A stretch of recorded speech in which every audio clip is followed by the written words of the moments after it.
صلواتك ورحمتك وبركاتك على سيد المرسلين وإمام المتقين وخاتم النبيين محمد عبدك ورسولك إمام الخير وقائد الخير ورسول الرحمة اللهم ابعثه مقاما محمودا يغفره به الأولون والآخرون. الله أكبر الله أكبر لا إله إلا الله الله أكبر الله أكبر لله الحمد. قال النبي صلى الله عليه وسلم الله أكبر الله أكبر لا إله إلا الله الله أكبر الله أكبر لله الحمد. قال النبي صلى الله عليه وسلم বক্তব্য উপস্থাপন করার জন্য আমি বিনীত অনুরোধ জানাচ্ছি মুসলিম আমি সর্বপ্রথম আল্লাহ সকল বিধানের সামনে আত্মসমর্পণ জরুরি ব্যবস্থা গ্রহণ করার জন্য সবার কাছে আমাদের জোর দাবি আল্লাহ তাদেরকে হিম্মত দান করেন সবাই থাকি পড়ে থাকি সে সম্পর্কে আলাদা অবস্থা আবার হাত নামাবো এরপর আবার আল্লাহ অবস্থা এই তিন তকবীর হলো চতুর্থবারও আমরা আজকে রব্বুল আলামিনের কাছে তাদের জন্য দোয়া করব।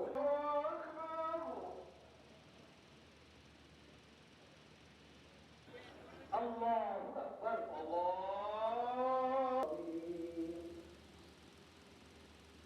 فلما أسلم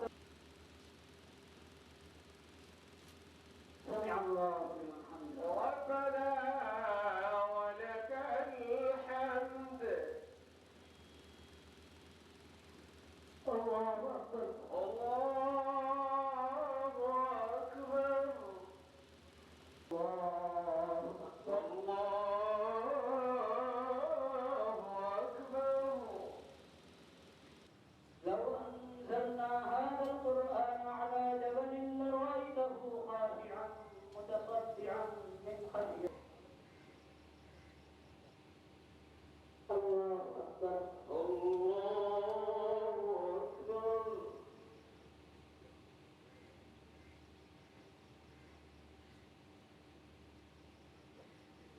الله أكبر নমস্কার ভাই সবাইকে আজকে 120 জামাতে পেলাম সবাইকে ঈদ মোবারক জানালাম। ঈদ মুবারক। সবাই পবিত্র দিনে দেশের মঙ্গলের জন্য দোয়া করবেন। আল্লাহ হাফেজ। ঈদ মানে তো আনন্দ, যেহেতু দুইটা ঈদ আমাদের, তার মধ্যে তো এই ঈদটা তো অবশ্যই ত্যাগের। তো ত্যাগ তো সবাইকে স্বীকার করতে হবে এবং ত্যাগের মহিমাই তো এই ঈদ। ত্যাগের মহিমায় যেন সবাই গরিব দুঃখীদের প্রতি আরও সহানুভূতিশীল হয়, আমাদের দেশ আরও উন্নত হয়, আমাদের দেশের সকল সমস্যা যেন সমাধান হয়, সবার জন্য দোয়া করলাম। দেশের শান্তি কামনা করাটাই সবচেয়ে বড় চাওয়া থাকবে, যেন আমাদের দেশও অন্য দেশের মতো পরিস্থিতি না হয়, আমাদের দেশ যেন আমাদের ঠান্ডা থাকে, মানুষের ধৈর্য থাকে। প্রতি বছর এই বছর ঈদ আসছে, কুরবানি ঈদ, একটা নতুন শিহরণ জায়গায় দেশবাসীর উদ্দেশ্যে শুধু সেটাই বলবো, নতুন মহিমায় উদ্ভাসিত হোক এই ঈদ, কুরবানির ঈদ।